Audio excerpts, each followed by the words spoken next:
You guys, I'm gonna teach you one of the first things that I learned to make when I got started with essential oils, because this is something that everybody needs in their house. There's no one that doesn't need this. And it is also what got, especially the men in my family, hooked on Deep Blue. So we love Deep Blue Rub. That's like a lotion that has our Deep Blue oil in it. And it's actually, for a lot of people, this is even a little bit more intense as far as how it helps with anything as far as soreness, muscular, anything like that. If you are in sports, if you work out, if you get sore hands for something, this is gonna be your favorite. This will be your friend, okay? So I just repurposed an essential oil bottle that I had. I just put it through the dishwasher. And then I'm gonna add 10 to 15 drops of each of the following 7 oils. You guys, these oils will be used for other things too, not just this blend. They're good for so many things, but they all help with discomfort in some way.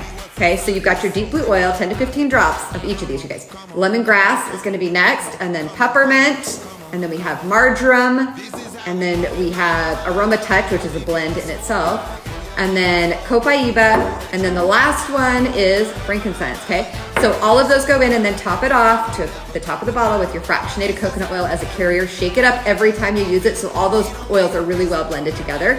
You will love this one, I promise.